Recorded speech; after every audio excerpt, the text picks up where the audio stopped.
Daddy, ano ba itong nababalitaan kong papalugin ng kumpanya natin? Paano nangyari yun? Inilagay ko ang lahat ng natitirang pera ko para maisalba to pero bakit nalulugi pa rin? Malakas na hiyaw ni Anastasia sa ama. Anak, huwag kang magagalit pero na-invest ko sa isang online investment ang lahat ng pera natin. Nangako kasi ito na dodoblehin ang pera natin.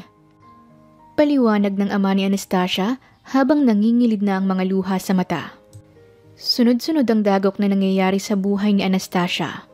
Pumanaw ang ina niya last year dahil sa sakit nito sa puso. 4 na buwan lamang ang lumipas at biglang bumaba ang stock ng kumpanya nila. Hanggang sa unti-unti itong nalugi hanggang sa maglabas na si Anastasia ng malaking halaga ng pera. Ngunit ilang buwan lamang ang lumipas ay tuluyan ng nalugi. Maski ang bahay at lupa nila ay kinukuha na rin ng bangko dahil ibinenta pala ito ng kaniyang ama. Daddy naman! Sana nagtanong ka muna sa akin bago mo ginawa ang bagay na yon. Paano na tayo ngayon? Paano natin maisasalba ang kumpanya dahil ni Kusing ay wala na tayo? Galit na sambit ni Anastasia sa ama. Anak, patawarin mo ko. Hindi ko sinasadya. Akala ko makakatulong to sa atin. Hindi ko akalain na scammer palang online investment na yun. Nagsialisa na rin ang ilan sa empleyado natin. Dahil ilang buwan na pala silang hindi sumasahod. Ang iba sa kanila ay nagsampa ng kaso sa atin, Daddy. Dagdag pa ni Anastasia sa ama. Hindi ko alam. Dumaan ang matinding takot sa mga mata ng ama ni Anastasia. Natahimik ito at pasimpleng pinunasan ng patak ng luha sa pisngi. Pinagsaklop ang mga kamay at pinagkuskus niya ang mga ito dahil sa problemang kinakaharap. Nanlulumo sa nangyayari si Anastasia. Hindi na rin niya alam ang gagawin dahil wala siyang malapitan. Maski kasi ang mga matatalik niyang kaibigan ay tinalikuran siya. Ang mga kaibigang inakala niyang kaibigan ay isa-isa siyang tinalikuran. Hindi ko na alam ang gagawin, anak. Hindi ko na alam. Lumuluha ang ama ni Anastasia dahil sa bigat na nararamdaman. Naawa si Anastasia sa ama dahil alam niya na hanggang ngayon ay hindi pa rin magawang maging masaya ng ama. Hanggang ngayon ay nagluluksa pa rin ito sa pagkamatay ng ina niya. Naglakad si Anastasia papalapit sa ama at niyakap ito ng mahigpit. Pinaramdam niya na magiging maayos ang lahat. Isa na lamang kasi ang alam niyang paraan upang mabilis na makabawi sa nawala sa kanila. Masakit man sa pride niya ngunit kailangan niyang lunukin ito, alang-alang sa ama.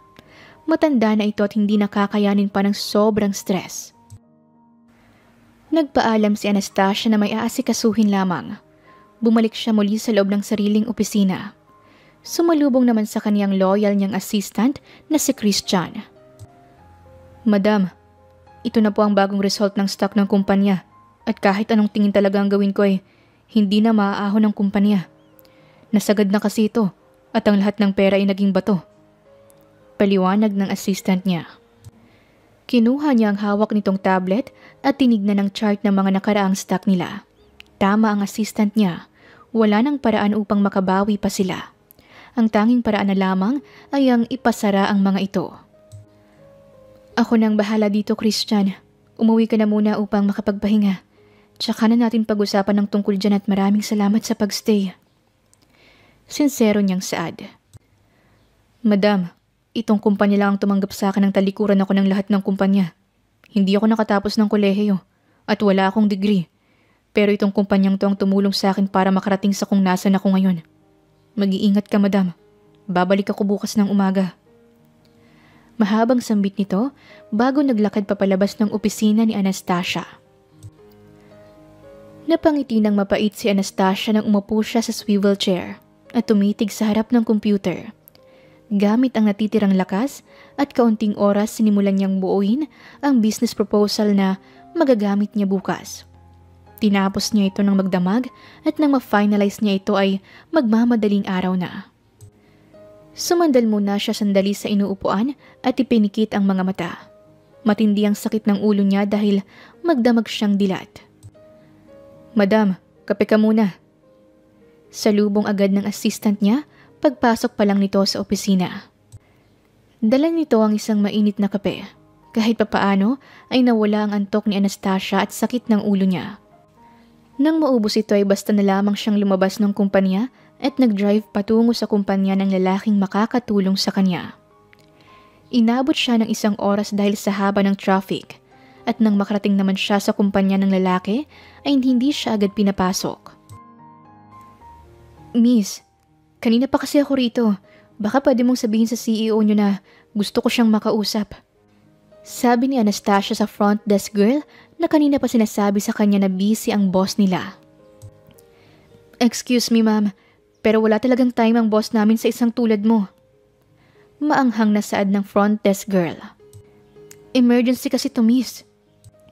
Hindi talaga pwede. Kung gusto mo, wag ka na lang bumalik.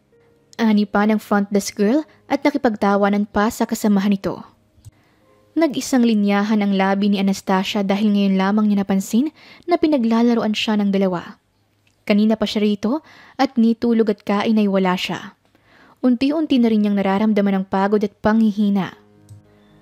Pakisabi na lang sa kaniyang pangalan ko dahil magkakilala kami. Isang beses pang pamimilit ni Anastasia. Hindi talaga pwede. Dahil sa kadesperadahan ni Anastasia na makausap ang may-ari ng kumpanya, ay dumiretso siya sa President's Elevator. Nagsisigaw pa ang front desk girl at hinabol siya. Ang kulit mo talagang babae ka. Sabi nang hindi pwede si Mr. CEO. Guard! Ilabas niyo ang babaeng to? Tili ng babae. Nahawakan niya sa kabilang braso si Anastasia at kinaladkad ito palayo sa elevator. Napangiwi pa si Anastasia nang maramdaman ang pagbaon ng kuko ng babae sa braso niya. Bitawan mo ko dahil nasasaktan ako. May pakiusap sa boses ni Anastasia at pinilit niyang inalis ang higpit ng tangan ng babae sa kanya. Masasaktan ka talaga dahil ang kapal ng mukha mong pumuslit para makita ang CEO namin. Kung inaakala mo na mauuto akong malandi ka, nagkakamali ka. Sigaw pa ng babae na nakaagaw na sa atensyon ng mga tao sa paligid. Dala na rin ng panlalambot ni Anastasia, hindi niya napaghandaan ang bigla siyang itulak ng babae. Sumubsob siya sa malamig na lapag. Hindi pa nakontento ang babaeng front desk nang tapakan nito ang folder na dala niya. Nagulantang si Anastasia dahil magdamag niyang pinaghirapan yon. Folder. Mahinang bulong niya nang mag-umpisa ng lumabo ang nakikita. Miss, ang folder ko. Ulit pa niya pero hindi nakinig ang babaeng front desk. Eto ba? Hindi talaga pwede. Alam mo ba na pang ilan ka na sa babaeng kinaladkad ko paalis? I know someday ma-appreciate ako ni Mr. CEO dahil sa inyong mga pesting linta. Napahawak pa si Anastasia sa sariling ulo nang magsimula ng umikot ang nakikita niya. Narinig pa niya ang tunog ng pagpunit ng babae sa business proposal niya. Gulat na gulat si Anastasia nang makita sa lapag ang mga pinaghirapan niya. Sa kabilang banda naman ay palabas na ng elevator si Panther. Kasama niya ang ina niyang si Emerald, pati ang ama nitong si Kane. Napansin pa niya ang komosyon. 2 babae na tila nag-aaway. What's happening, anak? Nag-aalalang tanong ng ina ni Panther. I don't know, ma'am. Simpleng sagot niya bago nilapitan ng 2 babae. Nagulat pa si Panther nang makita ang pamilyar na babae na nakaupo sa malamig na lapag. Kilala ito ni Panther dahil dati itong kaibigan ng nobya niyang si Beatrice. Maski si Panther nagulat nang biglang punitin ng empleyado niya ang folder sa harapan ng babae. Mabilis ang naging kilos niya nang bigla itong mawala ng malay. Miss, sambit niya nang mahawakan ng babaeng wala ng malay sa bisig niya.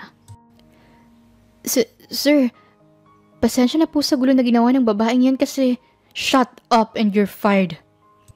Putol ni Panther sa empleyado bago naglakad papasok sa elevator. Sumunod din sa kanila ang ama at ina ni Panther. Nakatulog si Panther sa isang bakanteng sofa habang hinihintay ang pagising ng babaeng tahimik na nahimlay sa kama. Sabi ng doktor ay sobrang pagkapagod at gutom. Nakapagluto na rin si Panther upang ipakain sa babae kapag nagising ito. Dala ng pagkulo ng tiyan ni Anastasia, bigla siyang nagmulat ng mata.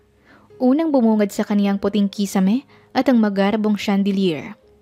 Mabilis siyang bumangon at napansin niya ang gwapong lalaki na natutulog sa sofa.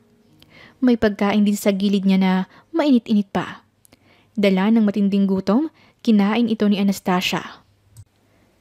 "You're awake." Biglang sambit ng baritonong boses sa may gilid ni Anastasia. Pasensya na, kinain ko to."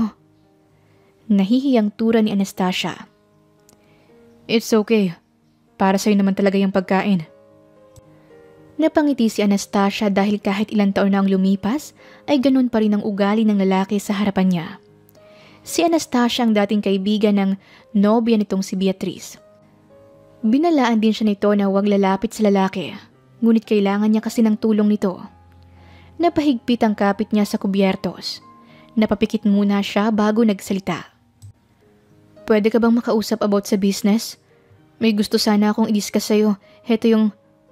Unti-unting namutla si Anastasia nang maalala na sinira pala ng babaeng nasa front desk ang proposal. I'm sorry. Okay lang ba na i-discuss ko na lang without business proposals?" Nahihiya niyang sambit.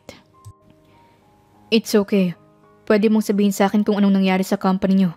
Do you want my help para mag-invest?" Diretsahang sabi ng lalaki kay Anastasia. "Oo, kailangan ko na mag-i-invest sa company namin para makabangon sana siya ulit. Malaki naman ang consumers kaya hindi ka agrabyado." "Ano ba ang business niyo?" "Expensive silk na galing pa sa ibang bansa. Bali kaming nagpo-produce ng mga mamahaling silk sa Pinas," sagot ni Anastasia. Kinakabahan si Anastasia, lalo na nang mangunot ang kilay ng lalaking nasa harapan niya. Napaiwas pa siya ng tingin na magtama ang kanilang mga mata. Bigla na lang tumibok ng mabilis ang kaniyang puso. "Out of the league na ang business na meron kayo sa business na meron ako. I don't mind kahit pautangin ko kayo ng malaking halaga ng pera. Pero we know na hindi sapat yun para makabangon kayo." Nakapag-isip si Anastasia sa sinabi ng lalaki. At tama ito. Hindi pa 100% na makakabangon ang kumpanya niya. Ngunit nagbabaka sakali siya na baka sakaling may paraan pa. "Anong dapat kong gawin?" "Marriage." Biglang sambit nito. Nagtataka si Anastasia at hindi maintindihan ang sinabi ng lalaki. Nakita niya ang kaseryosohan ng lalaki at bigla na lamang kumabog ng mabilis ang puso niya. "Anong ibig mong sabihin?" "Marry me. Para maisalba pa ulit ang kumpanya na meron kayo. It will help a lot dahil sa mga shareholders ko. Beside, kailangan ko ng pansamantalang asawa habang wala pa si Beatriz." Nakaramdam ng bahagyang alangan si Anastasia dahil hindi biro ang sinadjust ng binatang nasa harapan niya. Pansamantalang asawa. Sagrado ang kasal para kay Anastasia at isa ito sa pinangarap niya na maranasan. "I'm sorry but can you enlighten me kung anong ibig mong sabihin? Para kasing nabing yata ako o mali lang ako ng pagkakaintindi ko." Malamig na tinura ni Anastasia sa lalaki. "I need a temporary wife for my next business deal sa isang business tycoon na sikat sa ibang bansa. Gusto niya ng married business partner. Hindi pwede si Beatriz dahil may 1 taon pa siya bago matapos ang kontrata niya." Paliwanag nito. "Kung ganon, gusto mo kong magpanggap na asawa mo kapalit ng pagtulong sa kumpanya namin?" Pangungumpirma ni Anastasia sa lalaki. "Yes, merging company para maisalba siya sa loob ng 1 taon at makabalik ang kumpanya niyo sa dati. We will file our annulment after a year," sabi pa ni Punter. Nag-isip muna sandali si Anastasia kung tatanggapin ang offer ng lalaki. Hindi rin kasi madali ito dahil nakasalalay ang kanilang kumpanya. But at the same time, ang apelyido niya. Maging pansamantalang asawa ay wala sa plano niya. May nobya rin kasi ito na si Beatriz at isang kilala at sikat na modelo sa Paris. Ang dati niyang kaibigan, ang dati niyang naging kasakasama sa buhay. Bumaling ang tingin ni Anastasia sa direksyon ng lalaki. Napansin kasi ni Anastasia ang makinang na bagay. Nang matitigan niya ito ay isa itong kwintas na may disenyong pako. Nasa 1 inches ang haba nito na gawa sa emerald at ginto. Tsaka lang biglang pumasok sa isip ni Anastasia ang batang lalaki noon. Ang batang lalaki na ninakawan siya ng halik at dahil sa galit niya ay dinakdakan niya ito ng pako sa kamay. Tandang-tanda pa niya na kesa umiyak ang batang lalaki na yon ay namangha pa ito. Nagsimula ng kumabog ng mabilis ang puso ni Anastasia sa naaalala. Hindi kaya ikaw yun? Anya. Ako ang ano? Tanong naman ni Panther. Mabilis na umiling si Anastasia. Dahil sa kahihiyang naiisip, gusto niyang sapakin ang sarili dahil sa naiisip. Huminga na muna siya ng malalim bago pumayag sa gusto ng lalaki. Payag na akong maging temporary wife mo. Basta iligtas mo lang ang kumpanya namin. Determinadong sambit niya sa binatang may malawak na pagkakangiti sa labi. 2 araw matapos ang civil wedding ni Panther at Anastasia, kinailangan niyang tumira sa poder ng lalaki. Labag sa loob niya nung una ang ganitong setup, ngunit wala siyang magagawa. Nag-iimpake siya ngayon ng mga gamit niya na dadalhin sa bahay ni Panther. Wala ring nakakaalam sa kasalang nangyari kundi silang dalawa at ang pamilya ng magkabilang kampo. Anak, sigurado ka ba talaga sa ginagawa mo? Ayos lang sa akin na mamuhay na lamang tayo ng simple. Hindi mo kailangang gawin to. Sinakripisyo mo ang pangarap mong pamilya balang araw. Malungkot na sambit ng ama ni Anastasia. Daddy, kasal na po kami ni Panther at wala nang atrasan pa to. Dugo at pawis ang pinuhunan mo sa kumpanya natin, kaya hindi ko hahayaan na mapunta sa wala ang lahat ng yon. Pero anak, kasal ang pinag-uusapan rito. Paano kung mahulog ang loob mo sa binatang yon? Paano ka? Natahimik si Anastasia sa sinambit ng ama at bahagyang naging palaisipan sa kaniyang pinupunto ng ama. Minsan na niyang lihim na nagustuhan ng binata, ngunit mas pinili ng lalaki ang kaibigan niya. Kaya pinilit niyang ibinaon sa limot ang nararamdaman. 1 taon lang din ang pagpapanggap nila bilang mag-asawa, kaya wala naman sigurong pagmamahal ang mabubuo. Daddy, alam ko ang hindi pwede. Huwag kang mag-alala dahil hindi ko hahayaan na mangyari yun. Ikaw ang bahala anak. Basta bukas ang pintuan ng bahay natin kapag natapos na ang usapang yun. Mag-iingat ka ron at nasa baba na ang asawa mo. Sambit ng ama ni Anastasia bago ito lumabas ng silid. Natapos rin sa pag-iimpake si Anastasia sa mga gamit niya, kaya minabuti niyang lumabas na. Totoo nga ang sinasabi ng ama niya dahil nasa living room ang binata at tahimik itong sumisimsim ng kape. Tumayo pa ito upang salubungin siya para kunin ang maletang dala niya. Let's go. Aya nito na tinanguan na lamang niya. Sumakay sila sa sasakyan ni Panther. Hindi nagtanong si Anastasia kung saan sila tutungo dahil wala siyang lakas upang magtanong. Tumagal ng kalahating oras ang biyahe nila. Namalay na lamang ni Anastasia na nasa harapan sila ng sikat at kilalang restaurant. Anong gagawin natin dito? Sa wakas, sinira ni Anastasia ang katahimikan sa kanilang pagitan. Family dinner. Tipid namang sagot ni Panther. Pumasok sila sa loob ng restaurant at dumiretso sa isang VIP room sa 2 palapag. Pagbukas pa lamang sa pintuan, bumungad na kay Anastasia ang kumpletong pamilya ng lalaki. Narito lamang ang ama niyang si Kane, ang isa sa successful business tycoon ng Pilipinas. Ang magandang babae na may maamong mukha na sa palagay ni Anastasia, ang ina ni Panther. Isang babae na parang manika sa ganda na kapatid ni Panther at ang panghuli ay ang lalaking tahimik at mukhang masungit na isa ding hayok sa business world. Maupo ka, iha. Malambing na aya ng ginang kay Anastasia. Salamat po. Nauutal naman niyang sabi. Umupo si Anastasia katabi si Panther na tahimik lang din sa tabi niya. Kakaiba ang atmosphere ng paligid para kay Anastasia dahil hindi biro ang mga kasama niya sa iisang silid. Kasama kasi niya ang pinakamayaman, makapangyarihan at masayang pamilya. Walang hindi nakakakilala sa pamilyang ito dahil na rin sa angking yaman at katalinuhan. Baka pwede niyong sabihin sa amin kung bakit kayo nagpakasal ng biglaan.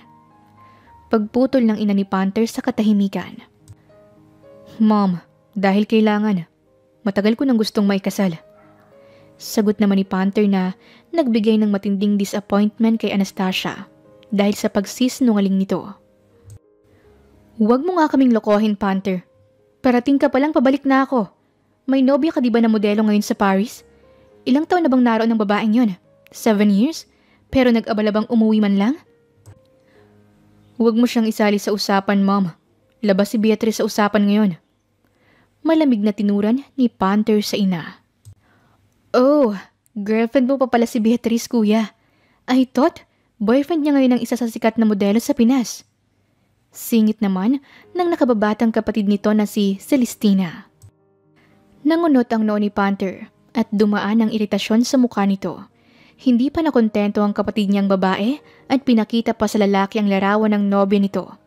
Kahalikan ng isang moreno at makisig na lalaki. Mukha silang nasa isang dinner date dahil sa ambience ng paligid. She said nakatrabaho niya lamang yan. Sagot ni Panther. Nakita ni Anastasia ang pagngisi ng kapatid ni Panther. Mistulang isang abubot lamang siya sa isang gilid habang nagbabangayan ang magkapatid. Naniwala ka naman. I'm also a model, kuya. Kaya sana wag mong kakalimutan na nakakasama ko ang dalawang yan sa mga fashion show. Totoo ang balita at usap-usapan na magnobyo na sila. I thought alam mo na kaya hindi ko sinasabi pa sa'yo. Unbothered nitong sabi na parang maliit na bagay lamang. Dahil sa matinding galit ni Panther, pagalit itong tumayo at naglakad palabas. Susundan sana niya ito nang maramdaman niya ang kamay na humawak sa braso niya. I have to go, ma'am. Nice to meet you, sister-in-law. I like you para kay Kuya Sungit. Please, huwag mo na siyang pakawalan at ibigay sa fake na babaeng yun. Maarte pang sabi ni Celestina kay Anastasia bago naglakad palabas. Sumunod rin ang kapatid nitong si Sebastian. Inayos pa niyang suot na business suit bago naglabas ng business card. Call me kapag gusto mo nang makipaghiwalay sa ulol na yun.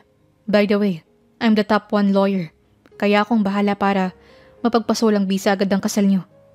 Sabi nito, sabay abot sa business card na malugod namang tinanggap ni Anastasia. Pasensya ka na sa mga anak ko, Anastasia. Mana kasi sa ama nilang may saltik. Tumawa pa ito ng alanganin. Napangiti na rin si Anastasia kahit naalanganin din yon. Nakikita niya kasi na kahit papaano ay lumaking mabubuti ang mga anak nito. Sobrang paghanga ang nararamdaman niya na minsan na rin niyang pinangarap. Alam namin ang dahilan kung bakit ka pinakasalan ng anak namin. Dahil yun sa target business partner niya na nakabase pa sa ibang bansa. Hindi nakikipagdilang isang yon kapag walang pamilya ang magiging kasosyo. Family-oriented kasi ang gunggong na yon. Kaya naiintindihan ka namin kung balang araw magpa-file ka ng annulment. Mahabang wika ng ama nitong si Kane. Sa totoo po niyan, isa sa dahilan talaga ay ang mas sagipang kumpanya ng papa ko kaya pumayag ako. Ang luxurious silk business niyo? Paano? Balita ko magandang lagay ng kumpanya niyo. We were sorry kung hindi ka namin agad natulungan. Naku po, ayos lamang po yun tsaka narito na rin ako. Hindi na muna sumagot ang mag-asawa, ngunit tahimik silang nakatingin sa babae. Naging hindi komportable ang pakiramdam ni Anastasia. We know na sobrang hinihingi namin sa'yo. Pero pwede bang kapag nag-file ng annulment ang anak namin, ay huwag kang pumayag? Napasinghap si Anastasia dahil sa sinambit ng ginang. Dumaan ang matinding pagtataka sa mga mata niya. May nababasa din kasi siya sa mukha ng mag-asawa at gusto niyang alamin yon. Matagal nag-suffer ang anak naming si Panther sa nobya niyang hilaw. Kilala mo si Beatrice, right? Ginagamit lang kasi niya ang anak ko dahil siya ang babaeng nagbigay ng pako noong mga bata pa sila. Anito. Naagaw ang atensyon ni Anastasia sa sinabi ng ginang, lalo na nang marinig niya ang salitang pako. Para iyong gasol na bumuho sa naglalagablab niyang damdamin. Bigla siyang nanlamig at kinabahan. Nakakatawa mang sabihin pero namana ng mga anak namin ang saltik sa kanilang ama. Pag-uumpisa nito at sinamaan pa siya ng tingin ng asawa nito na nakayapo sa kanya. Napangiti si Anastasia dahil nakikita niya ang lubos na pagmamahal sa mag-asawa.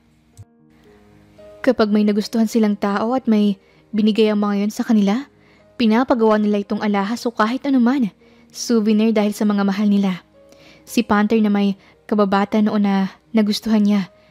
Natatandaan ko pa ng araw na yun na umuwi siyang nakangiti kahit nakabao ng pako sa kamay niya. Nang araw na yun, pinagawa niya sa ginto at emerald ang pako na yun. Alam kong pansin mo dahil nasa liig ngayon. Mahabang kwento ng ina ni Panther. Natameme si Anastasia sa natuklasan. Ngunit dumaan din ang pagtataka niya dahil paano naging nobya nito si Beatrice kung mahal pala nito ang batang nagdakdak sa kanya ng pako. Iyan ang nasa isipan ni Anastasia.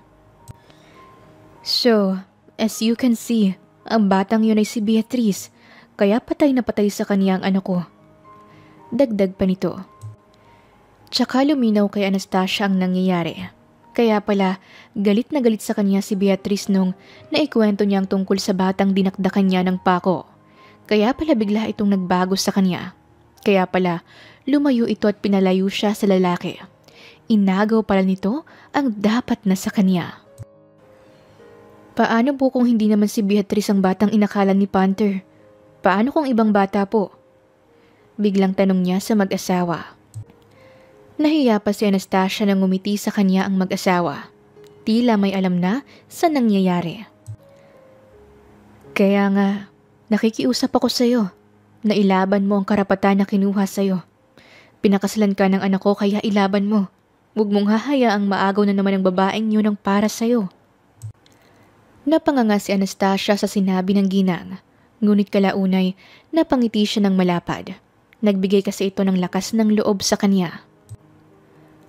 Pagkalipas ng mahigit 2 linggo, naging tahimik at maayos ang pagsasama ni Anastasia at Panther. Magkahiwalay din sila ng silid at magandang pakikitungo sa kanya ng asawa. 1 linggo din ang nakalipas nang maisara nito ang deal sa business tycoon. Free ka ba tomorrow? Tanong ni Panther na nagkakape sa living area habang may hawak na dyaryo. Napatigil sa pagpapak ng ice cream si Anastasia at nagtatakang bumaling kay Panther. Ngayong araw kasi ang day off nila sa trabaho. Weekends ngayon at wala silang parehong trabaho. Bakit? Mag-date tayo bukas. Simpleng sagot ni Panther. Kamunti ka nang mabitawan ni Anastasia ang galon ng ice cream. Ito pa ang isa sa natutunan niya sa asawa. Hindi ito mahirap pakisamahan sa mga bagay-bagay. Ngunit minsan ay parang tanga din dahil bigla na lamang nagsasalita. Nakasyabo ka ba? 2 linggo muna akong ginaganyan. Asik ni Anastasia dahil naiirita na siya ngayon.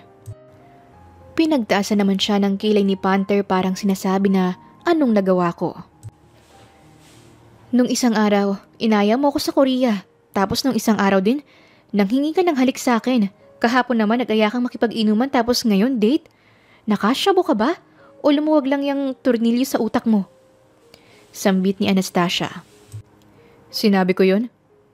Hindi makapaniwalang tanong ni Panther sa kanya. Oo.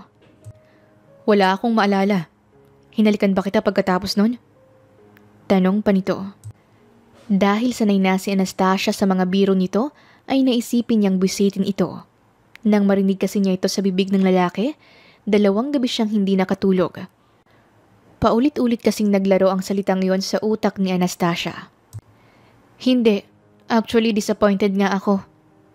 Parang wala lang sabi niya ngunit iba ang dating nito kay Panther. Really? So if I will kiss you right now, itutulak mo ba ako? Hindi. Really? Yeah. Nagpatuloy sa pagkain ng ice cream si Anastasia at hindi inintindi ang nagiging usapan nila. Nagulat na lamang siya nang biglang kabigin pa kana ni Panther ang ulo niya. Tsaka nito sinakop ang labi niyang may laman pa ng ice cream. Hindi siya nakagalaw dahil sa pagkagulat. Naramdaman pa niya kung paano pumasok ang dila nito sa loob ng kaniyang bibig. Naiwan siyang nakanganga nang humiwalay si Panther sa kanya. Ginisian pa siya nito bago humiwalay. Sweet. Anito. Huli na nang mag-sink in sa utak ni Anastasia ang nangyari. Para siyang tanga na nagtitili sa tabi ni Panther. Si Panther naman na tawa ng tawa dahil sa kakyutan ng asawa.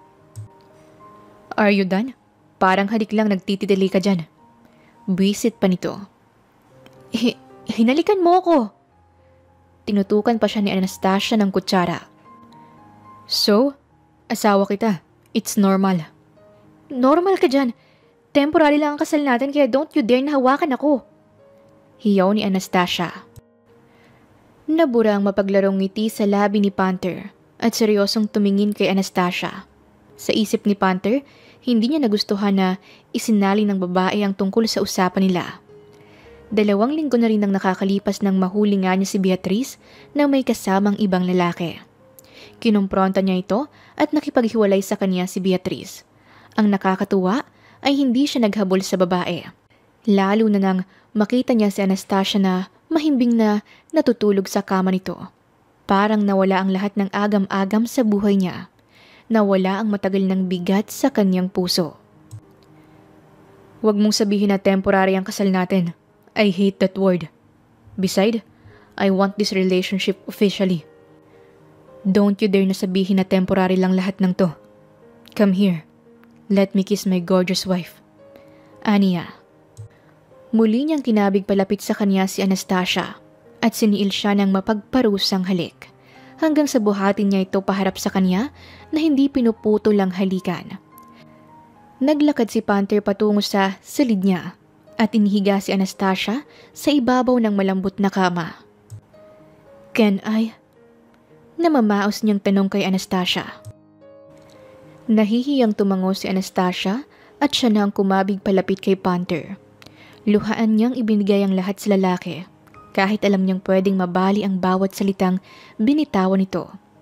Hindi na rin niya gustong baliwalain ang nararamdaman para sa asawa. Matapos ang gabing yun, tuluyan ang nagbago ang relasyon ni na Panther at Anastasia. Naging masaya si Panther sa piling ni Anastasia. Pinanindigan rin ni Anastasia ang pagiging asawa nito sa lalaki. Lumipas ang 1 buwan at naging masaya sila bilang isang mag-asawa. Naligtas rin ang naluging kumpanya ni Anastasia na ngayon ay masayang pinalalakad nito. Anak, mukhang masaya ka ata ngayon. May maganda bang nangyari sa inyo ng asawa mo? Usosyo ng ama ni Anastasia. Namula naman si Anastasia dahil maski pala ang ama niya ay napansin ang pagbabago ng mood niya. Wala kasing mapaglagyan ng saya niya dahil sa matinding pag-aalaga sa kanya ni Panther. Daddy naman, maayos naman kami ni Panther, tsaka napakabait niyang asawa. Kuminang pa ang mga mata ni Anastasia nang sambitin ito. Anak, baka naman biglang bumalik ang dati niyang nobya. Paano ka na? Ayoko lang na makita kang umiiyak at nasasaktan. Alagaan mo ang puso mo. Protektahan mo habang hindi ka pa nalulunod. Pangaral ng ama niya. Ngumiti ng tipid si Anastasia dahil sa sinambit ng ama. Ipiniksi rin niya ang agam-agam at ayaw niyang mag-isip ng negatibo. Lumabas muna siya sa opisina ng ama sandali, ngunit naramdaman niya sa loob ng bulsa niya ang pag-vibrate ng cellphone. Nakita niya ang iisang mensahe ng asawa na nagpawala sa lahat ng iniisip niya. Hindi siya nagdalawang isip na puntahan si Panther sa opisina nito, habang dala ang paper bag na naglalaman ng mga niluto niyang pagkain. Ma'am, nasa loob po si Mr. CEO. Salubong sa kanya ng bagong front desk. Nagtaka pa si Anastasia dahil wala na ang dating front desk na nang-away sa kanya. Salamat. Aniya, bago sumakay sa elevator. Pagdating niya sa opisina ni Panther, nadatnan niya itong may kausap sa telepono. Kumaway pa siya nang mapansin siya nito bago ibinaba ang telepono. Akala ko hindi ka makakapunta. Kamusta si Daddy? I thought nakalimutan mo na ako. Maktol pa ni Panther sa babae. Ang sabi mo, di ba nagugutom ka? Dinalhan kita ng lunch. Sagot naman ni Anastasia na bahagyang nahihiya pa. Halika rito, namiss kita ng sobra. Hinila ni Panther si Anastasia paupo sa kandungan niya. Niyakap niya ito at siniksik ang muka sa gilid ng leeg ng babae. Ito ang unang beses na naging payapa ang buhay niya at wala siyang ibang inisip. Mabilis man ang pangyayari, ngunit sa babae lamang niya naranasan ng totoong saya. Ang pagmamahal na kay tagal niyang hiningi sa babaeng inakala niyang mahal siya. Bitaw na, ihahapag ko na ang lunch mo, sabi ng babae sa kanya. 5 minutes pa. Namiss ko lang ang amoy mo. Tila may panlalambing sa tono ni Panther. Magkasama lang tayo kanina, di ba? Hindi ka pa nagsasawa sa amoy ko? Tanong naman ni Anastasia. Natahimik si Panther kaya pinaglaruan na lamang ni Anastasia ang kamay nitong nakapulupot sa tiyan niya. Nanatili sila sa ganoong posisyon dahil iyon ang gusto ng asawa. Di naman nila ang kapayapaan at kapanatagan ng mga puso. I think I'm in love with you. Bulong ni Panther. Gutom lang yan. I'm serious, Anastasia. I'm in love with you. No, I fucking love you this time. I can't bear the thought of losing you. Mababaliw ako. Asik ni Panther. Hindi nakapagsalita si Anastasia dahil sa gulat. Dahil sa saya at excitement na mahal na siya ng lalaking minamahal niya din. Napaluha siya at napahagulhol ng mahihina. Hindi niya akalain na mauuwi na sa ganito ang lahat. Why are you crying? I thought magiging masaya ka. Hindi ko gustong nakikita kang umiiyak. Ikaw kasi, pinapaiyak mo ko. Nakalabing sabi ni Anastasia. Ang cute mo talaga, sabi naman ni Panther at tumawa ito ng sobrang lakas. Nakitawa na rin si Anastasia sa asawa ngunit naagaw ng atensyon niya ang kwintas ng asawa. Wala sa sarili niya itong hinawakan at pinakatitigan. Ito nga talaga ang pako na pinangdakdak niya sa batang Panther noon. Matagal mo na talaga tong suot? Ang ganda niya kahit na medyo ewan ng design. Ang lakas ng tama mo sa utak, Panther. Biro niya pa sa asawa. Galing to sa childhood sweetheart ko. Naakala ko magiging forever ko. Pero ngayong narito ka na sa buhay ko. I don't think so kung kailangan ko pa ba yan. Hindi pinahalata ni Anastasia ang gulat dahil sa sinabi ni Panther. Pinanood niya kung paano hinubad ni Panther ang kwintas at inilagay sa kamay nito. Dahil dumating ka na sa buhay ko, hindi ko na kailangan ng bagay na yan. Keep it or throw it. Ayoko lang na may isipin ka pang iba. From this day forward, ikaw lang ang mahal ko. Maramdaming sambit ni Panther. Muling nangilid ang mga luha ni Anastasia sa gilid ng mata. Gusto niyang aminin sa binata na siya ang batang nang dakdak dito ng pako. Gusto niyang sabihin na nagpanggap lamang ang Beatrice na yon ngunit umurong ang kaniyang dila. Paano kung bumalik siya? Sino? Si Beatrice. Tatanggapin mo ba siya ulit? Nagkatitigan sila ni Panther. Hinalikan din siya nito sa uluhan pagkatapos sa labi. No, ikaw na ang mahal ko ngayon. I'm done chasing the wrong woman. Don't think too much about her. Ikaw na ang asawa ko ngayon. And I love you damn much. Yumakap ng sobrang higpit si Anastasia kay Panther. Ibinuhos niya ang lahat ng sakit at saya na nararamdaman niya. Niyakap din siya nito ng pabalik at pinaramdam sa kanya na wala siyang dapat ikabahala. Ngunit ang lahat ng saya ay biglang matatapos. Ang lahat ng kaligayahan na meron si Anastasia ay napalitan ng lungkot at panibugho. Ang lahat ng pangako ni Panther ay napako. San ka galing? Alanganing tanong ni Anastasia sa asawa na kauuwi lamang. 2:00 na ng madaling araw ngunit kauuwi lang nito. Amoy na amoy rin ang alak. Dinaanan lamang siya ni Panther at dumiretso sa kusina upang uminom ng tubig. Panther, ang sabi ko saan ka galing? Bakit palagi ka nalang umuuwi ng madaling araw? May problema ba? Pwede mong sabihin sa akin. Pagsusumamo ni Anastasia, ngunit ganun pa rin. Nanatiling tikom ang bibig ni Panther. Nagsimula ang pagbabago nito ng isang gabing umuwi ito galing sa pinuntahang party. Simula noon ay bigla itong naging mailap kay Anastasia. Lumamig ang pakikitungo niya sa babae. Nung una ay ayaw paniwalaan ni Anastasia ang nakikitang pagbabago. Ngunit ayaw nang tanggapin ang isip niya na hindi na ito coincidence. Panther, please, mag-usap naman tayo. Ilang araw mo na akong iniiwasan at hindi kinakausap. May problema ba tayo? Pag-usapan naman natin. Sinundan niya si Panther patungo sa opisina nito. Dito naging madalas ang pagtulog ng asawa at hindi na siya tinatabihan pa. Panther, please. Fine. I'm seeing her for a week now. Happy? Hiyaw ni Panther. Sino? Beatrice. Nanikip ang dibdib ni Anastasia nang marinig ang pangalan ng ex nito. Pero dahil isa siyang dakilang tanga, ay ipinaspas niya ang naiisip. May kailangan ba siya sa'yo? Bakit kayo nagkikita? Okay lang naman basta sabihin mo lang sa akin para hindi ako nag-aalala. Malamyos na pagkakasabi ni Anastasia. Kahit anong oras, ay malalaglag na ang mga luha niya. Naguguluhan ako, Anastasia. Nung makita ko siya ulit, nang lumuha siya sa harapan ko, nang humingi siya sa akin ng pangalawang pagkakataon, hindi ko matanggihan. Pagsisimula ni Panther. Ganun ba? Binigyan mo ba siya ng pangalawang pagkakataon? Bumabalik ka na ba sa kanya? Umiwas ng tingin si Panther sa kanya.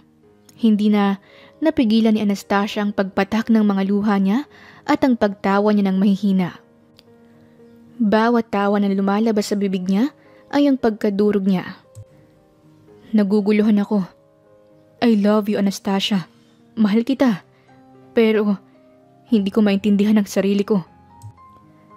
Naiintindihan kita. Dahil siya ang babaeng mahal mo, hindi ba? Dahil siya ang batang babae na nagdakdak ng pako sa'yo. Ang childhood sweetheart mo. Ang babaeng itinatak mo na sa isip mo. Puno ng pait na sambit ni Anastasia. Hindi muling nakasagot si Panther dahil sa konsensyang nararamdaman. Naglakad patungo sa kanya si Anastasia na bakas ang mga luha sa mata. Otomatiko niyang inabot ang mukha ng asawa at pinunasan ang mga luha nito. Gusto kitang ilaban. Gusto kong sabihin sa'yo na mali ka ng babaeng kinababaliwan. Pero napapagod na rin ako. Kaya nagulat si Panther nang isuot muli ni Anastasia sa kanya ang kwintas niyang may disenyong pako. Kung sa palagay mo naguguluhan ka, go. Alamin mo kung sino ba talaga ang gusto mo at mahal mo. Maghihintay ako. Pero kapag napagod na ako, sana wag mo na akong hanapin. Hey, I really love you. Bakit ka naguguluhan? Bakit binabaliwala mo ko porket nandyan siya? Dahil kung ako ang mahal mo, hindi ka maguguluhan. Sige na. Nabasag muli ang boses ni Anastasia. Puntahan mo na siya. Dagdag pa niya. Dumaan ang matinding sakit sa mata ni Panther, pero naroon pa rin ang pagkagulo. Humingi ito ng tawad sa kanya bago tinalikuran si Anastasia at naglakad ito papalayo sa kanya. Humagulhol ng malakas si Anastasia dahil sa sakit na nararamdaman. Nararanasan niya ngayon ang sinambit ng ama. Ang kinakatakot niya. Napahawak siya sa tiyan niya nang maalala ang pinagbubuntis. I'm sorry, baby, dahil naguguluhan pa ang daddy mo. I'm sorry din, anak, kung susuko na muna si mami, okay? Aayusin din ni mami ang sarili niya. Pagod lang ako. Pagod lang. Kausap niya sa impis na tiyan. Naglakad si Anastasia patungo sa silid niya at hinanap ang business card.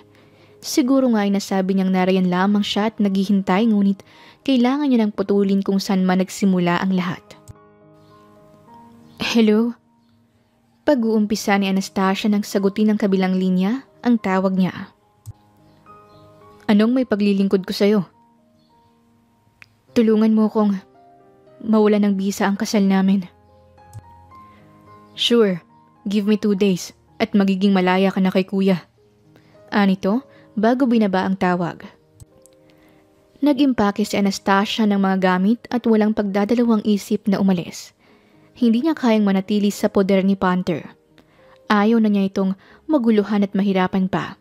Kaya siya na lamang ang lalayo. Dahil kahit saan niya tingnan, hindi niya kailanman matatalo si Beatrice, ang babaeng inakala niyang mahal. Lumipas ang 4 na taon at naging payapa ang buhay ni Anastasia. Namuhay siya ng simple sa probinsya, kasama ang anak na lalaki. Wala na rin siyang naging balita kay Panther matapos niyang umalis ng gabing yon. Lumipas lamang ang 2 araw ay napasawalang bisa na ang kasal nila.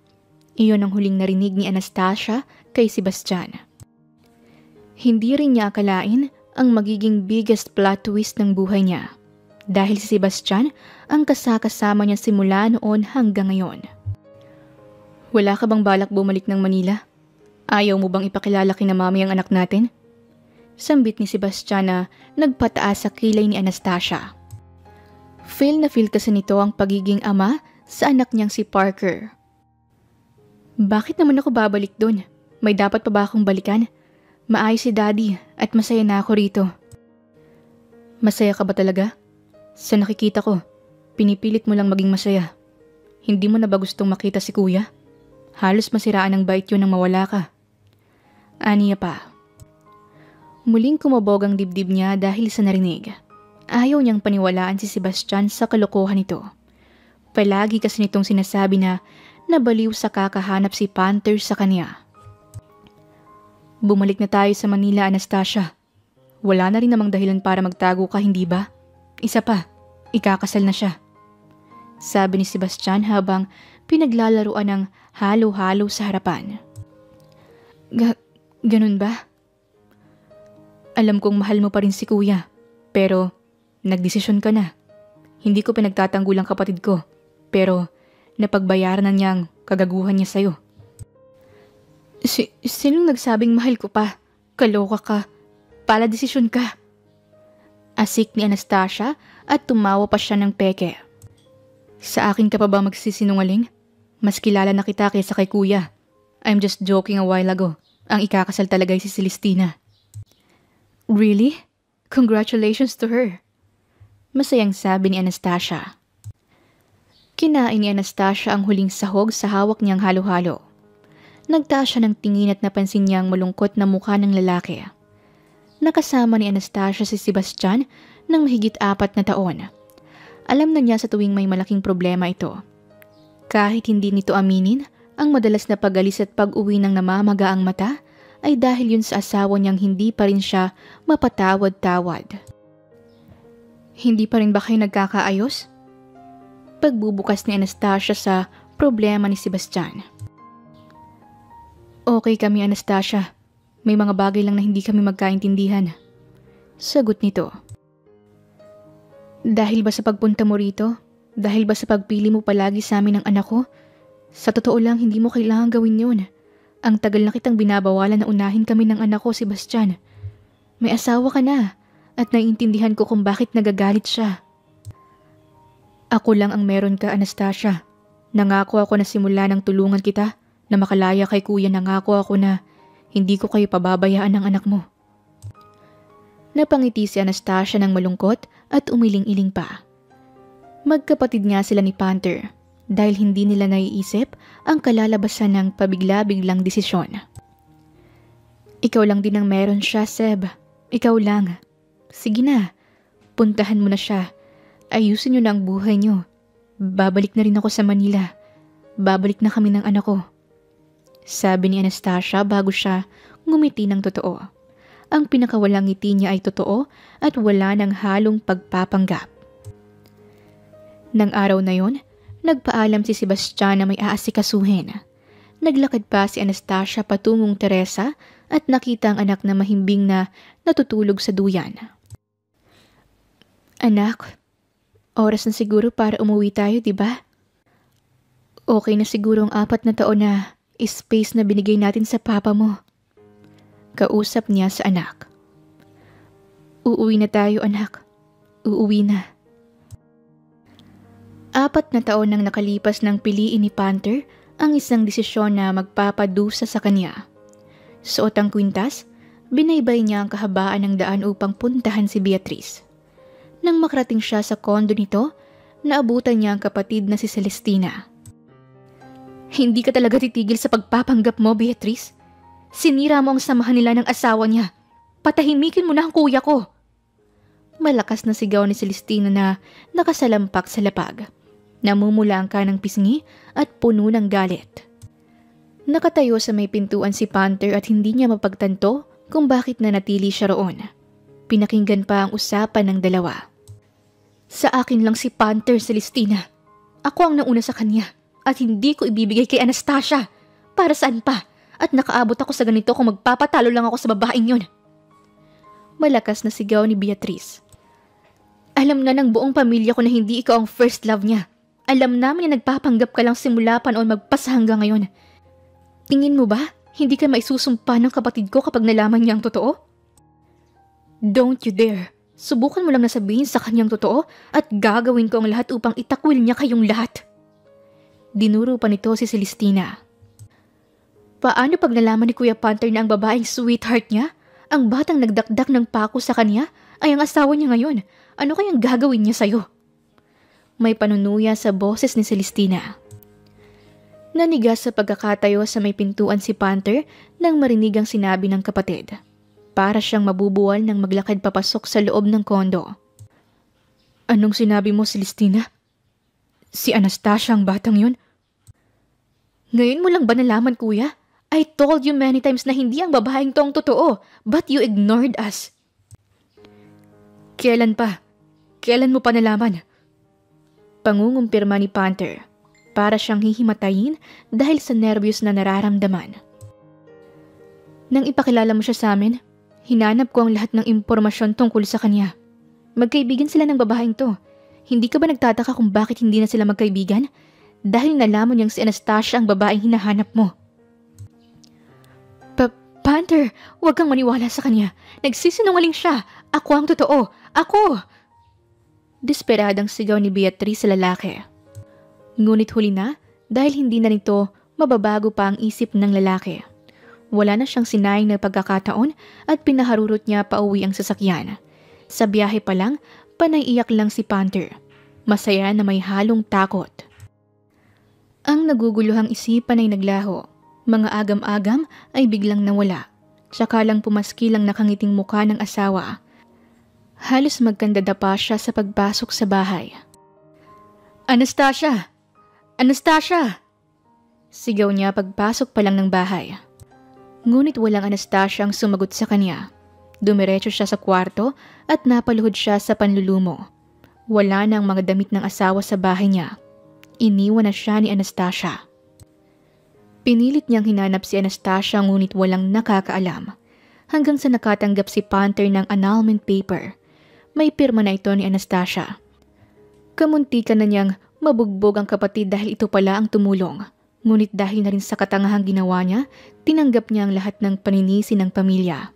Tama sila. Kasalanan niya kung bakit siya iniwan ng babae. Kasalanan niya kung bakit nawala ito sa piling niya. Sa pagkakataong ito, siya naman ang maghihintay kung kailan magiging handa ito upang patawarin siya. Mommy, where are we going? Tanong ng anak ni Anastasia na si Parker. Nakasakay sila ngayon sa sasakyan ni Sebastian. Ngayon ang balik nila sa Manila. May kaunting kaba at takot si Anastasia dahil iniisip niya paano kung galit ang lalaki sa kanya, ang pamilya nito. Uuwi na tayo, anak, kay Papa Lo. Malambing niyang sagot sa anak. Really? Titira na rin ba tayo sa kanya, Mommy? How about Daddy? Makikilala ko na rin ba siya? Nag-alangan pa si Anastasia kung sasagutin niya ang tanong ng anak. Ngunit tumango na rin siya pagguwan. Yay! Papa, did you hear that? I will finally meet Daddy. Masayang hiyaw pa nito kay Sebastian. Remember, kiddo, mas gwapo si Papa kesa sa daddy mo. Really? Pero bakit gwapo ako? Ibig sabihin gwapo si Daddy. Inosenteng sambit pa ng anak niya. Pero mas gwapo si Papa, kiddo. Ayaw pa talagang magpatalo ni Sebastian kaya sinaman ito ng tingin ni Anastasia. Inabot ng mahigit 8 oras ang biyahe nila, kaya pasado 8:00 na sila nakarating sa bahay. Nagtaka pa si Anastasia nang makitang hindi sa village ng ama sila dinala ni Sebastian. Hindi to ang village kung saan ako nakatira, Seb. Anong lugar to? Napansin pa ni Anastasia ang malaking mansyon. May nakaparada ding 4 na sasakyan sa labas ng mansyon. Ang isa sa sasakyan ay pamilyar kay Anastasia. Bakit nandito ang sasakyan ni Daddy? Takang tanong niya. Ngunit hindi sumagot si Sebastian. Lumabas ito ng sasakyan at umikot sa passenger seat. Kinarga nito ang natutulog na si Parker. Walang nagawa si Anastasia kundi sundan si Sebastian. Pagpasok pa lang nila sa mansyon, nagulat si Anastasia sa nabungaran. "Welcome back, anak!" Naluluhang hiyaw ng daddy niya. "Daddy, anong ginagawa mo rito? Anong meron?" Takang tanong niya, lalo na nang ipaikot ni Anastasia ang mata. Narito ang pamilya ni Panther, kumpleto silang lahat, ngunit wala si Panther. "Welcome back, Iha. Masaya kami at sa wakas ay bumalik ka na." Malugod namang sambit ng ina ni Panther. Si Panther." Iyan agad ang unang lumabas sa bibig ni Anastasia. Ngunit bago pa makasagot ang lahat sa kanya, nahagip na ng kanyang mata ang makisig na lalaki. Luhaan itong nakatayo sa may hagdanan. Hindi makapaniwalang nakatingin sa kaniyang mag-ina. "Am I hallucinating again? Fuck, I need my psychiatrist again. Nakikita ko na naman si Anastasia. Tapos may anak daw kami." Iyak nitong sambit. Hindi makapaniwalang napatingin si Anastasia sa lahat dahil sa inasal ni Panther. Muli itong naglakad papasok sa silid nito at isa lang ang binubulong. Nababaliw na raw ito. "Anong nangyari? Bakit?" Hindi niya maituloy ang itatanong dahil hindi niya alam ang tamang salita na sasabihin. "Ikaw nang makipag-usap sa kanya, Anastasia. Matagal nang napagbayaran ni Kuyang nagawa niya sa'yo. Sana mapatawad mo na siya. Alam mo ba na 4 na taon na namin siyang sakit ng ulo? Isinusoli na namin siya sa'yo." Sagot ni Celestina. Habang karga ang 1 taong gulang na anak, katabi ang isang lalaking may pares ng asul na mata. "Go ahead. Ayusin niyo na ang 4 na taong pilit niyong tinakasan. Gusto kitang maging masaya, anak. Masakit man sa akin ang ginawa ng gunggong na yon, ama pa rin siya ng anak mo." Sabi ng ama niya. Sumunod si Anastasia sa sinabi ng ama at naglakad na siya papanhik sa silid nito. Pagbukas niya ng pintuan, nagulat pa siya nang makitang nagiinom si Panther. Nakaupo ito sa sahig sa may veranda. Nakatingala pa ito at pinagmamasdan ang maliwanag na buwan. "I'm okay, ma'am. Don't worry about me. Kasalanan ko to. Dahil maling babae ang pinili ko. Mag-iipon lang ako ng lakas ng loob para hanapin siya ulit." Sambit ni Panther na pinagkamalan pang ang ina ang pumasok ng silid niya. Hindi nagsalita si Anastasia at pinanood lamang ang lalaki. "I think I saw her a while ago. Pero nag-halusinate lang ako, hindi ba, ma'am? Wala si Anastasia dito. Hindi pa niya ako binabalikan. I will wait. Maghihintay pa ako kahit gaano katagal." Napasigok sa pag-iyak si Anastasia habang pinakikinggan ang lalaki. Hindi niya akalaing ganito pala kamiserable. Hindi niya inakalang ganito ang paghihirap niya. But sometimes, I'm wondering when. Kailan niya ako babalikan? Kailan? How about, puntahan ko na kaya siya? Hindi ko na kaya, Mom." Hindi na napigilan ni Anastasia ang bigat ng nararamdaman. Tumakbo siya papunta kay Panther at niyakap ito ng mahigpit mula sa likuran. "Mom, I'm okay." Sambit ni Panther at tinapik-tapik pa ang braso ni Anastasia na nakapulupot sa leeg niya. "Magiging maayos din ang lahat." "I hate you. Bakit ganito ka? Bakit mo ako pinahihirapan? I'm sorry kung ngayon lang ako bumalik. I'm sorry dahil sinira ko ang sinabi ko na hihintayin kita." Hagulhol na sambit ni Anastasia kay Panther. "Naririnig ko na naman siya, Ma'am. Am I hallucinating again? It's been months nang mapanaginipan ko siya, but now, I am getting worse, right? Naririnig at nakikita ko na siya. I want to see her." Hinarap ni Anastasia si Panther sa kanya. Nagulat pa ang lalaki nang makita siya, ngunit kapagwan ay lumuha lamang ito. Totoo ako! Totoo ako, Panther! Niyugyug pa niya ang balikat nito. Ngunit bigla na lamang nawala ng malay si Panther dahil sa labis na kalasingan. Naalimpungatan si Panther dahil sa may hinang hagikik, pati ang malamig na bagay na parang gumuguhit sa mukha niya. Wake up, Daddy! Sigaw nito sa kabilang tenga niya. Napilitan si Panther na buksan ang mga mata.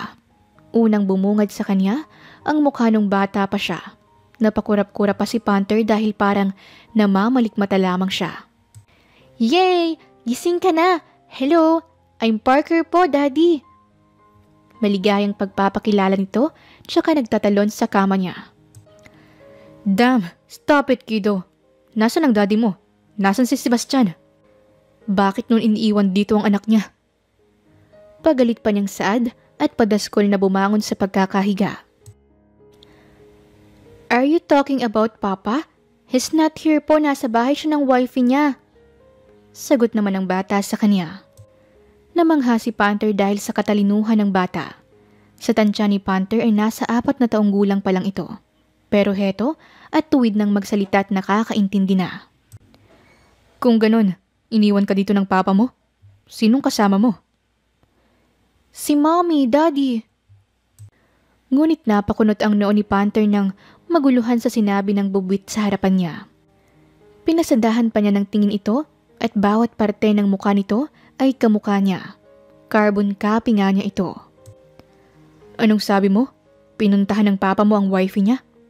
Paano mo kasama ang mami mo rito? Parang tanga niyang tanong sa bata.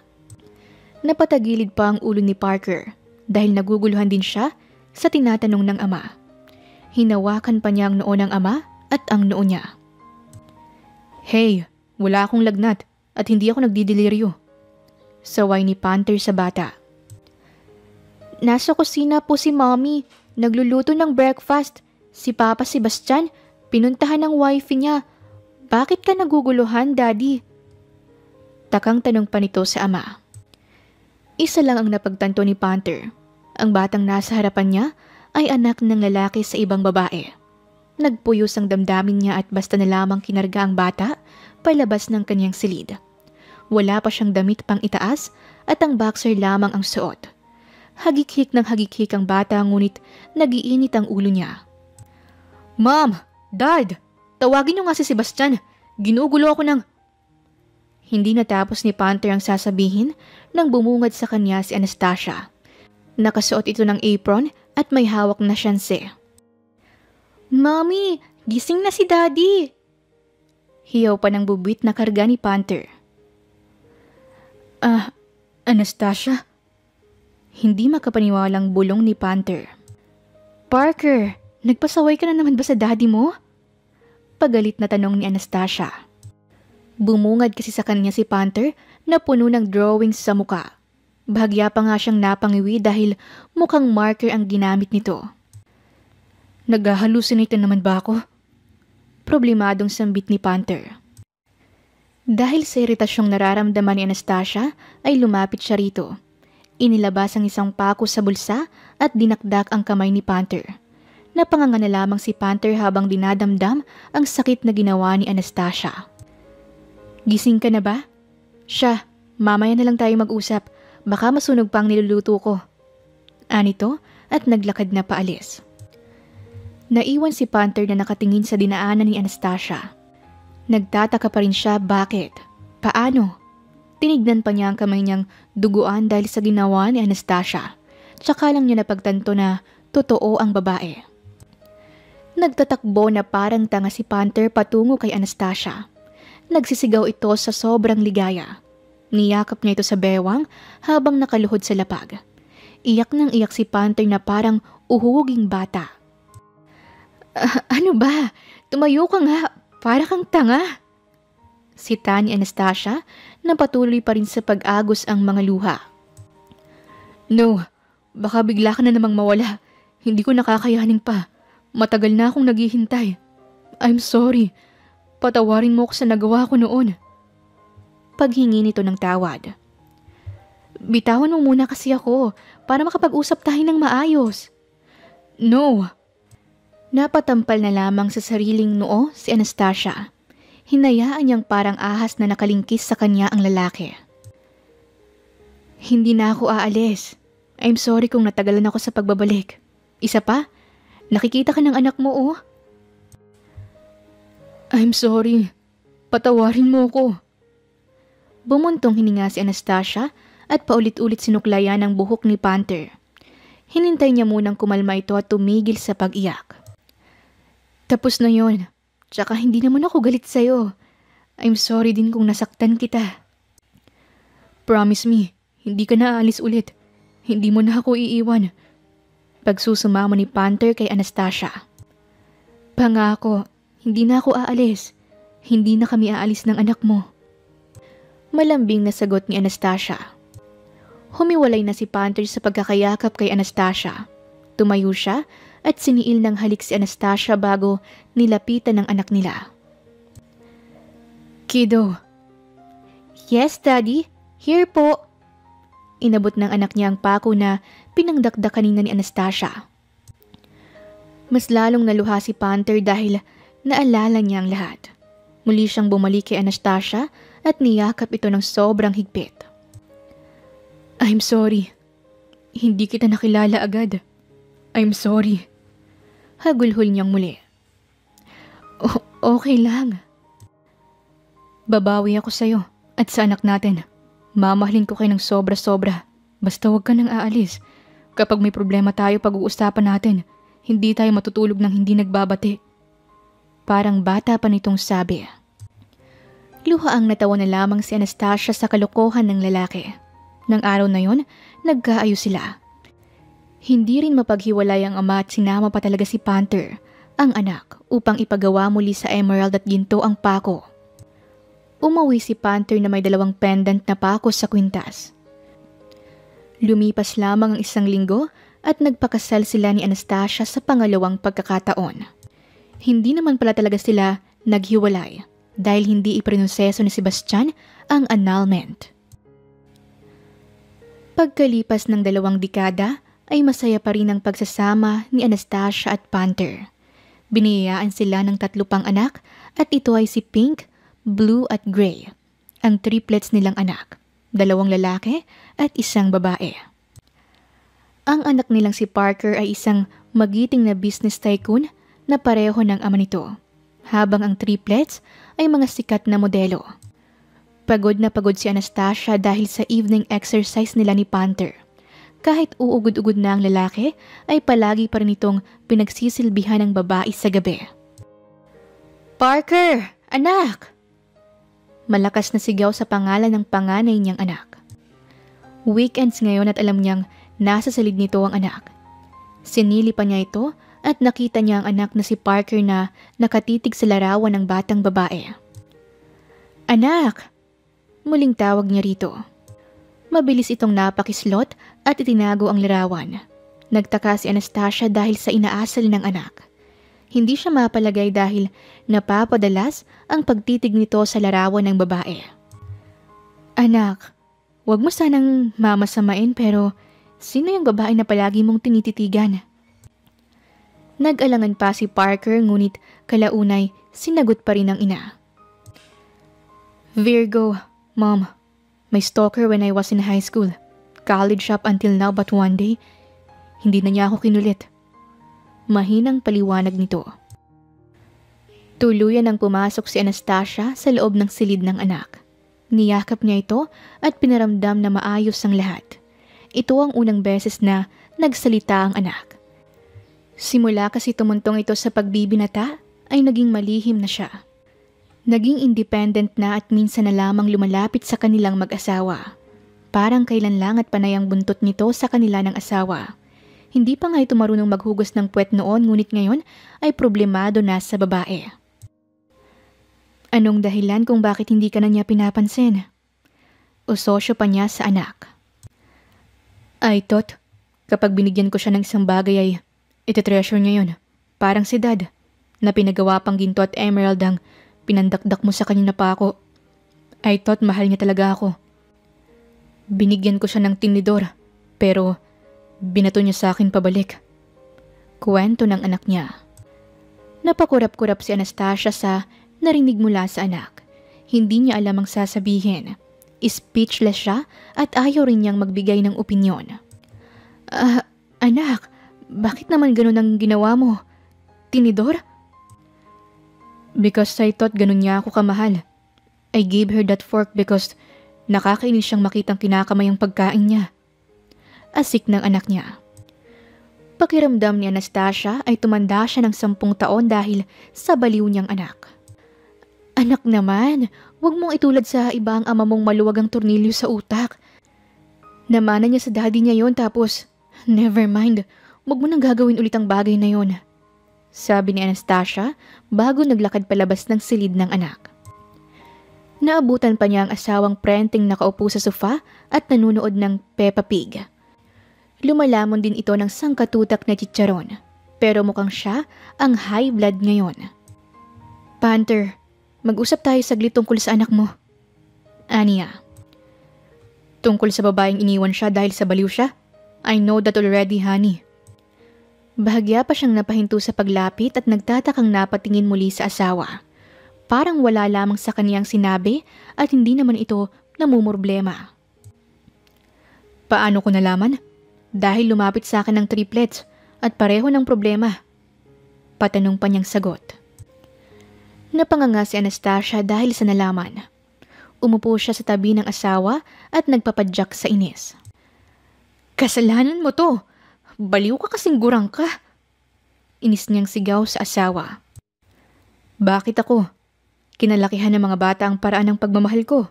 Ang paraan ng pagpapahalaga ko sa mga bagay na hindi mo sinadyang ipanakit sa akin. Paliwanag ng asawa. Pero, tinidor ang binigay ng anak mo sa babae. Nakakahiya. Paano na lang ako magkakaapo nito kung malakas ang tama ng mga anak mo sa utak?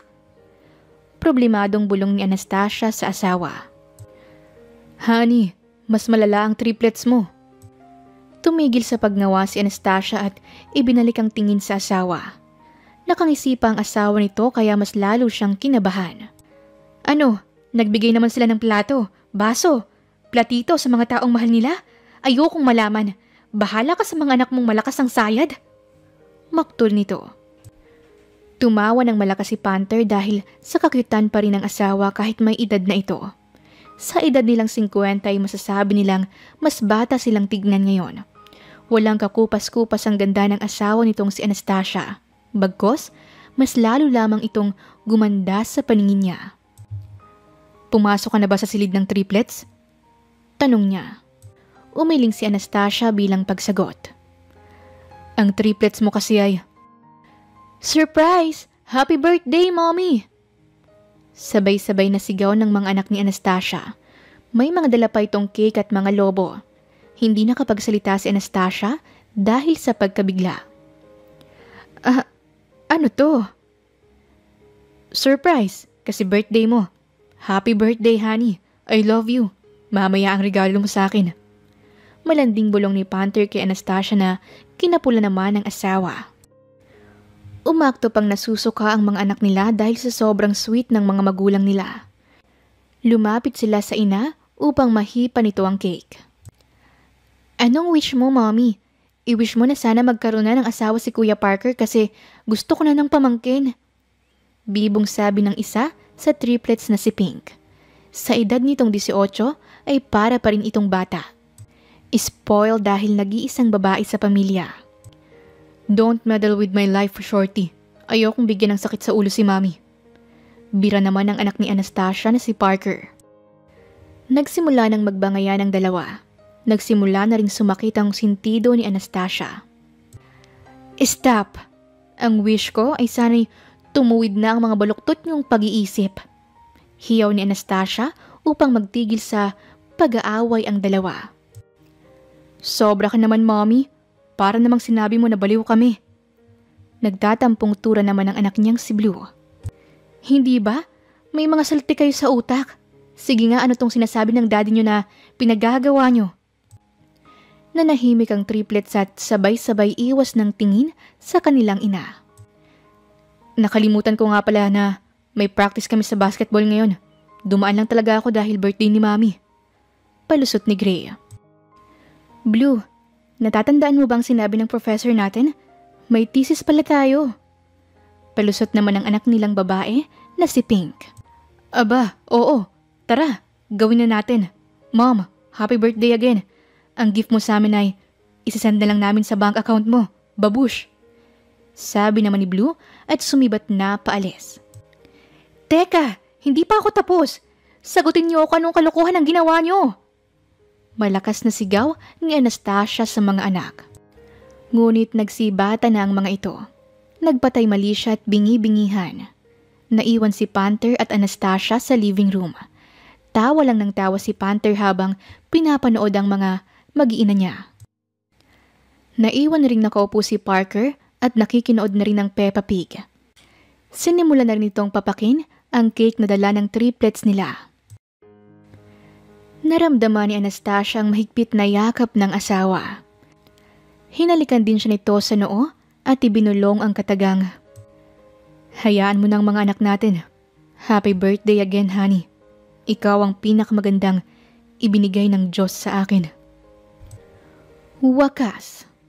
Maraming salamat po sa inyong pakikinig sa kwentong ibinahagi namin ngayong araw. Muli, ito po si Inday Series at hanggang sa ating muling kwento. Maraming salamat po.